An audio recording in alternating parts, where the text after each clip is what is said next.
Right now, as you're reading this, your hips are probably bent at about 90 degrees. And what's strange is not that you're sitting like that, but how completely ordinary it feels. How invisible it has become to you because you've done it at breakfast, in the car, at your desk, at dinner, and now again here. And if I asked you to notice it without telling you, you probably wouldn't have, which is exactly what makes it interesting, because the body does not respond to what you notice. It responds to what you repeat. I remember once watching someone sit for hours, completely still except for their hands moving across a keyboard, and what struck me wasn't that they looked tired, but that nothing in their body was being asked to change shape. Nothing was being challenged to move outside a narrow range. And I started wondering, what happens to a system, any physical system, when it's held in the same configuration long enough? Because in physics, when you constrain a system, it doesn't stay neutral. It adapts, it redistributes forces, it settles into that constraint as if it were the only reality it ever needed to know. Your body is doing exactly that right now. Not in a dramatic way, not in a way that hurts immediately, but in a slow, quiet negotiation with the position you've given it. Your hip flexors shortening just a little because they're never asked to lengthen fully. The joint surfaces in your hips receiving pressure in the same region over and over again, while other areas are left almost untouched, like parts of a machine that are never used, and eventually forget they were designed to move. And this is the part people miss, because the cost is not measured in discomfort. Not today, not tomorrow, but in what disappears over time. The capacity you don't notice losing because nothing forces you to test it. Think about the angle itself. 90 degrees, it sounds harmless. Almost geometric, clean and stable, but it's also a constraint, a very specific one. Your femur meeting your pelvis at the same angle, your knees bent just enough to hold you up without demanding effort. Your ankles hovering near neutral. And when that configuration becomes the dominant input, your body receives for years, even decades. It begins to treat that input as the only input worth maintaining, which is how a system designed for a wide range of motion narrows itself down without ever announcing that it's doing so. There's a tendency to think of the body as something that deteriorates on its own, as if time alone were responsible. But what I find more convincing is that the body is incredibly obedient. It becomes very good at whatever you ask of it repeatedly. And if what you ask of it is to stay at 90 degrees for most of your waking life, then it will optimize for that. It will remove what it no longer needs, just like a scientist simplifying an equation by eliminating terms that don't contribute anymore. Except here, the terms being removed are ranges of motion, muscle lengths, coordination patterns that once existed but are no longer required. I once saw a small child drop into a deep squat and stay there effortlessly. Heels flat, spine balanced, no strain, no adjustment, just existing in that position as if it were the most natural thing in the world. And what caught my attention wasn't that the child could do it, but that most adults couldn't, not without leaning forward, lifting their heels, or abandoning the attempt altogether. And that's when it becomes hard to ignore that something has changed. Not in the skeleton itself, but in everything surrounding it. The soft tissues, the nervous system, the accumulated history of positions the body has been allowed to explore, or more importantly, not explore. The chair, in that sense, is not just a place to rest. It's a kind of environment, a very specific set of mechanical conditions that you expose your body to for hours every day, and like any environment, it shapes what survives within it, what strengthens, what fades. what becomes unnecessary. And the unsettling part is that it does this without asking for your attention, without giving you a clear signal that something is being traded away. So when you sit there, comfortably, nothing hurting, nothing obviously wrong, it might be worth considering that comfort is not always a sign that everything is working perfectly. Sometimes it's a sign that your body has become extremely efficient at doing less. And once you start seeing it that way, it's difficult to look at that simple 90-degree angle and think of it as neutral again. If you step away from your own room for a moment and look outward, not at one person but at entire populations, something curious begins to appear. Not loudly, not in headlines, but quietly across places that have very little in common on the surface. Different continents, different diets, different languages. And yet when you look closely at how people actually live in those places, how they sit, how they rest, how they move through ordinary moments, you start to notice a pattern that feels almost too simple to matter, which is exactly why it's so easy to overlook. In Okinawa, people sit on tatami mats, close to the ground, folding themselves into positions that require their hips and knees to move through ranges. Most modern bodies rarely visit. And then they stand up again, not once or twice, but over and over throughout the day as part of meals. Conversation. Daily routines that don't separate living from moving. In Sardinia, you see low stools and stone benches that don't quite let the body settle into complete ease, forcing subtle engagement, constant micro-adjustments. In the villages of Icaria, older adults tend gardens from positions that shift between kneeling, squatting, sitting low, never quite locking into a single shape. In Nicoya, hammocks and low platforms create a kind of instability that requires the body to organize itself differently each time it rises. And in Loma Linda, even in a modern American setting, gatherings often happen around low seating, floor cushions, spaces where getting down and getting back up is simply part of being there. At first glance, none of this seems remarkable. It looks like culture, tradition, preference, maybe even inconvenience by modern standards. But when the same pattern shows up in the populations that consistently produce the highest number of people living into their 90s and beyond, it becomes harder to dismiss as coincidence.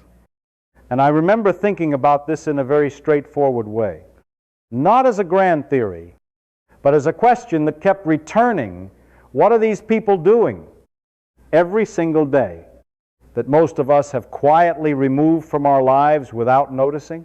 It turns out the answer isn't something dramatic like intense exercise or specialized training. It's something almost embarrassingly simple.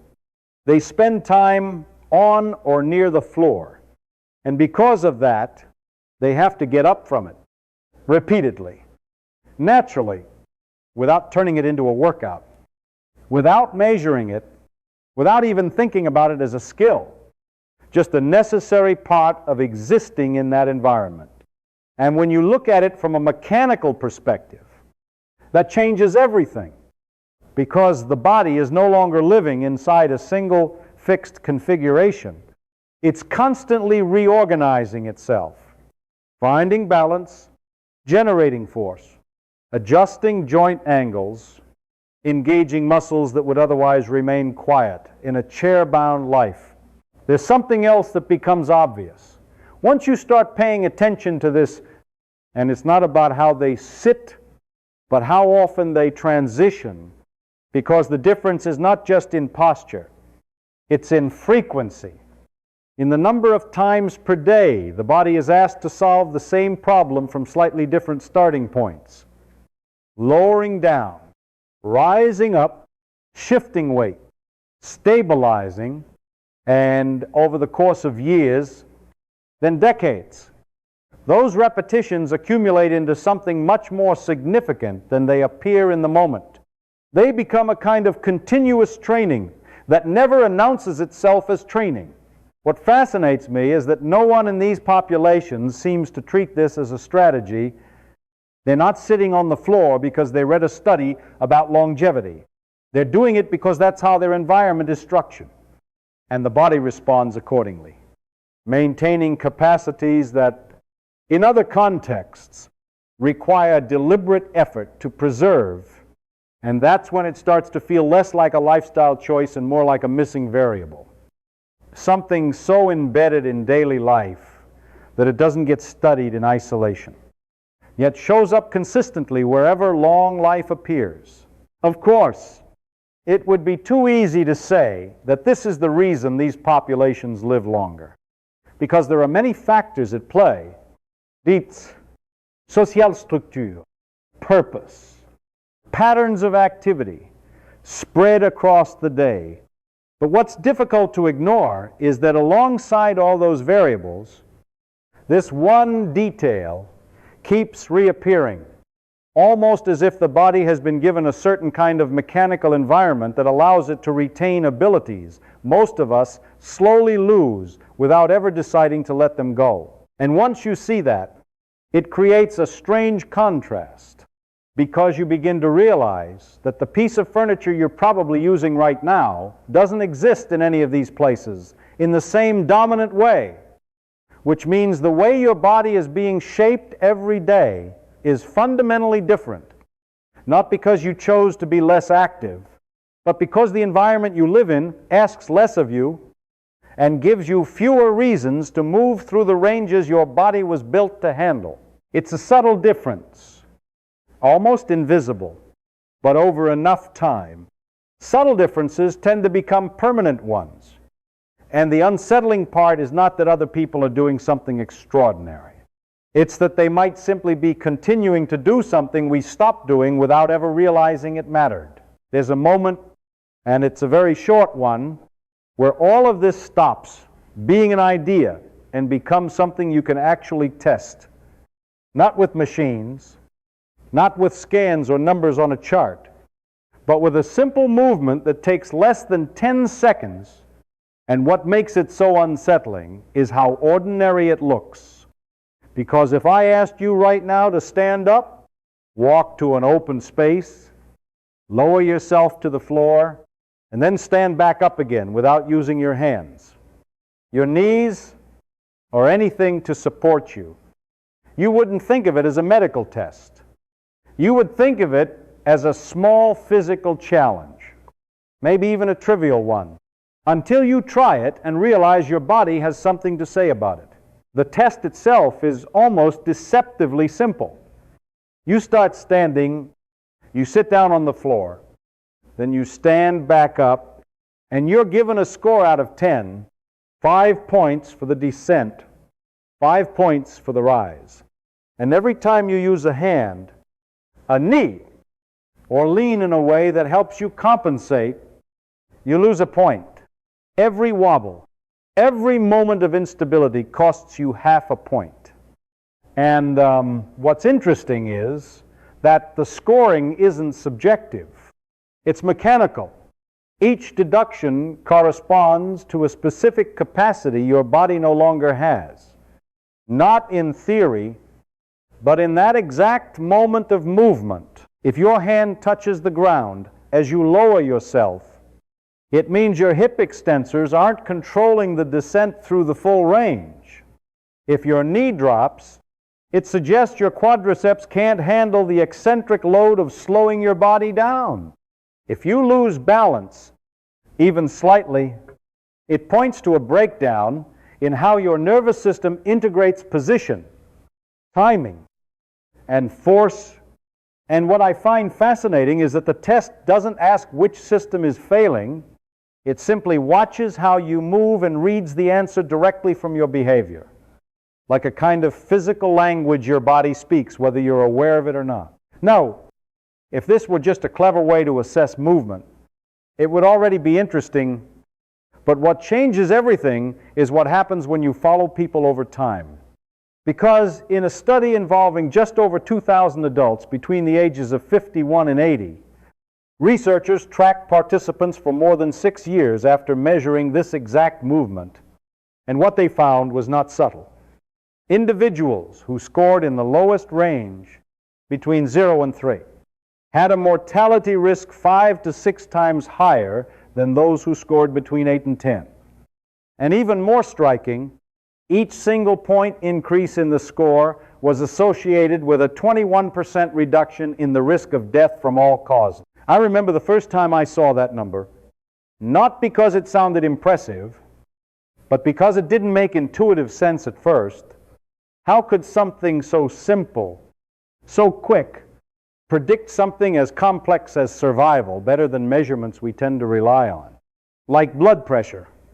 And the only way it starts to make sense is if you stop thinking of the test as a trick and start thinking of it as a compression of multiple systems into one observable moment: strength, flexibility, balance, coordination, all expressed together, all required at once, not in isolation but in sequence, exactly the way real life demands them. When you lower yourself to the floor without support, you're asking your muscles to control your weight through a full range of motion. You're asking your joints to move freely, your nervous system to track position and adjust continuously. And when you stand back up, you're reversing that entire process, generating force from a deep, mechanically disadvantaged position, stabilizing as your center of mass shifts upward, maintaining balance through a phase where even a small error could send you off track. And if any one part of that chain is weak, stiff, delayed, or poorly coordinated, it shows up immediately, not as a number on a report, but as a movement you can feel. What makes this even more compelling is that the test doesn't just predict, it reveals something about how the body functions as a whole. Because in everyday life, you don't use strength alone, or balance alone, or flexibility alone. You use them together, often without thinking, and the moment you can no longer do that efficiently is the moment small tasks start to become difficult, then risky, then avoided altogether. And over time, that avoidance compounds into something much larger than the original limitation. So when a 10-second movement correlates this strongly with survival, it's not because the movement itself is magical. It's because it exposes whether the underlying systems that keep you independent, stable, and capable are still working together the way they're supposed to. And once you see it that way, it becomes less of a test and more of a mirror. One that doesn't show you how you look, but how your body actually performs when it has to deal with gravity, control, and change all at once. And if you're honest about what you feel when you try it, not how it looks, not how fast you do it, but where you hesitate, where you compensate, where you need support, you might realize that the most important part of that 10 seconds isn't the score you get, but what it quietly tells you about everything your body has been adapting to without you noticing.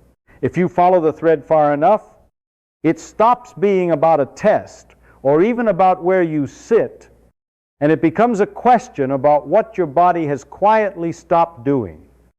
Not because it can't, but because it hasn't been asked to in a very long time, and this is where things start to get specific. Because the loss we're talking about is not vague. It's not you're less flexible than you used to be. It's structural, measurable, built into the tissues themselves, especially around the hips, which sit at the center of almost every movement you make.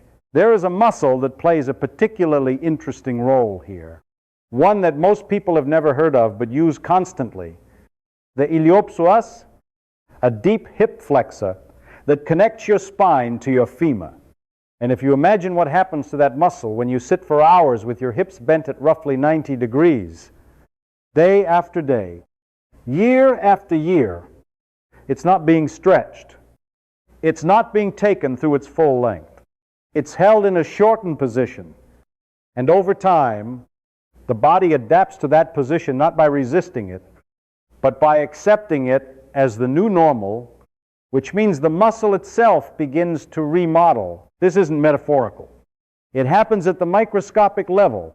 The contractile units of the muscle, the sarcomeres, are arranged in series like links in a chain. And when a muscle is consistently held in a shortened state, some of those links are removed, reducing the resting length of the muscle, while the surrounding connective tissue reorganizes itself to support that shorter configuration. And the result is a muscle that no longer behaves the way it once did. Not because it's damaged, but because it is adapted precisely to the environment you've given it. Now, here's where it becomes more than just a local change, because that shortened iliopsoas doesn't exist in isolation. It's attached to your lumbar spine. And when you stand up, it exerts a constant pull, tilting your pelvis forward, increasing the curvature of your lower back. And suddenly the forces traveling through your spine are different. The facet joints at the back of the vertebrae experience more compression.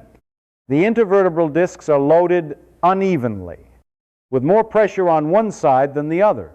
And the muscles along your spine have to work harder just to keep you upright, compensating for a shift that started in your hips but propagated upward through the entire structure. What fascinates me is how often this is interpreted, both by individuals and sometimes even clinically, as something inevitable, a sign of aging, wear and tear, degeneration that comes with time, when in reality a significant portion of it can be traced back to this very specific adaptation.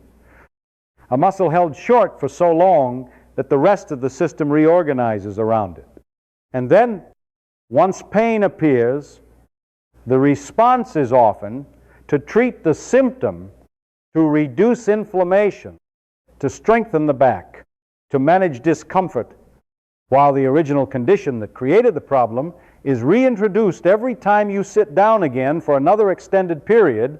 There's a kind of loop here that's easy to miss because it unfolds slowly. The shortened muscle changes the way you stand. The altered posture increases strain. The strain produces discomfort. The discomfort leads to less movement. And the reduction in movement reinforces the very pattern that started the process. And at no point does it feel like a single clear decision was made.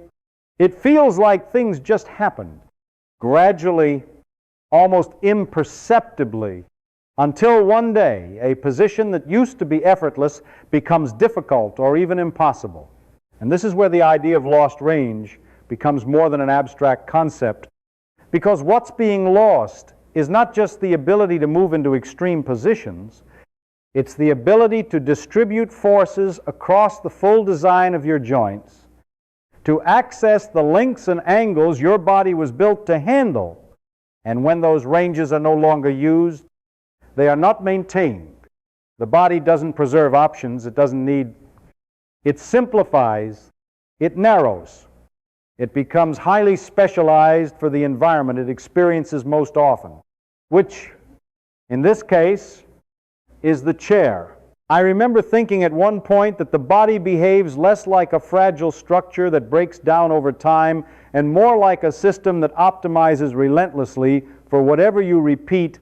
And if what you repeat is a limited set of positions, then what you get in return is a body that functions extremely well within those limits and increasingly poorly outside of them, which might explain why something as simple as lowering yourself to the floor or rising from it can feel disproportionately difficult. Not because the task itself is complex, but because it requires access to ranges and patterns that have been quietly removed from your repertoire. So when people talk about losing mobility with age, I find myself wondering whether they're describing time passing or describing a history of positions, because the distinction matters more than it seems. And once you start to see your body as a record of what it has been asked to do, rather than just how long it has existed, it becomes harder to ignore the possibility that many of the limitations we accept as normal are simply the result of very consistent, very specific instructions we never realized we were giving. There's a movement so simple that most people stop noticing it the moment they lose it. And that's what makes it so revealing, because it doesn't look like exercise. It doesn't look like training. It looks like something you should just be able to do, which is exactly why it becomes invisible once it disappears. And I'm talking about the deep squat, not the version you see in a gym. Not something measured in repetitions, but the natural position where your hips drop below your knees, your heels stay on the ground, and your body settles into a shape that feels stable rather than strained. If you want to see what that looks like without trying to force it, watch a young child, not in a controlled setting, just in the middle of doing something ordinary, picking up a toy, looking at something on the ground. They don't bend at the waist. They don't hesitate. They simply lower themselves into a full squat and remain there, balanced, relaxed, as if gravity has stopped being something they need to fight against. And what's striking isn't that they can do it. It's that they don't think of it as anything special. It's just the position their body naturally chooses when it needs to get closer to the ground. At some point, though, that changes, and the change is so gradual that it rarely feels like a loss. It feels like a preference. People start bending forward instead of squatting, or they avoid going down entirely, choosing a chair, a surface, anything that removes the need to move through that full range. And over time, the squat shifts from being a resting position to something that feels demanding, then uncomfortable, and eventually out of reach. And by then it's easy to assume that this is simply what aging looks like, that the body just can't do what it used to do. But if you look at populations that never moved away from the floor, that never replaced that daily interaction with a raised surface, something interesting happened. People in their 70s, 80s, even beyond, can still drop into a deep squat and stay there. Not because they've trained for it, but because they never stop doing it, which suggests that the capacity itself doesn't vanish on its own. It fades when it's no longer required. And the skeleton, the joints, the basic architecture remain capable of it. It's the surrounding tissues and the patterns of use that determine whether that capability is accessible. Now, the squat is only part of the story, because what often goes unnoticed is the transition, the act of standing back up from that position, and this is where things become far more demanding. Not in a way that's obvious, but in a way that requires multiple systems to work together in a precise sequence. You have to shift your center of mass forward just enough to stay balanced without falling. You have to generate force through your hips and knees from a deeply flexed position, and you have to maintain control as your body rises, moving from a low, stable base to a higher, more unstable one, all while coordinating muscles that are rarely asked to operate at their full capacity in everyday chair-based movements. The gluteus maximus, for example, plays a central role here. It's the largest muscle in your body, designed to extend the hip powerfully. And yet in many people it's barely challenged in its strongest range. Because standing up from a chair doesn't require it to work at the angles where it produces the most force. So over time, that part of its function becomes less active, not because the muscle disappears, but because the nervous system reduces its involvement, shifting the workload elsewhere, creating patterns that get the job done but don't preserve the original capacity. And once those patterns become habitual, the body starts to rely on them, leaning forward more than necessary, using momentum, placing a hand on the knee of the floor, Small adjustments that compensate for something that used to happen without thought. And again, this doesn't feel like a failure in the moment. It feels like adaptation, which is exactly what it is. But adaptation always comes with a direction. And if the direction is away from full range movement, then what you gain in efficiency, you lose in possibility. What I find most compelling about this is not that the movement is difficult, but that it used to be effortless. And the difference between those two states is not time alone. It's the accumulation of years where the body was never asked to go there, never required to solve that particular problem. And so it stopped preparing for it, stopped maintaining the structures and signals needed to perform it smoothly. So when you think about whether you can sit down on the floor and stand back up without assistance, it's not just a question of strength or flexibility in isolation. It's a question of whether the integrated capacity that once made that movement trivial is still present, or whether it has been quietly traded away in exchange for a way of living that no longer demands it. And once you recognize that trade, it becomes difficult to pretend it never happened. There is one piece of the story that people almost never hear, and once you see it, it changes the way you think about movement entirely. Because it has nothing to do with burning calories or building muscle or even staying active in the way most advice describes. It has to do with how your joints stay alive at a cellular level. And the surprising part is that they don't rely on the bloodstream in the way you might expect. Because the smooth cartilage that covers the ends of your bones has no direct blood supply at all, which means it cannot be fed in the usual way. It cannot simply receive nutrients through circulation the way muscle or skin does.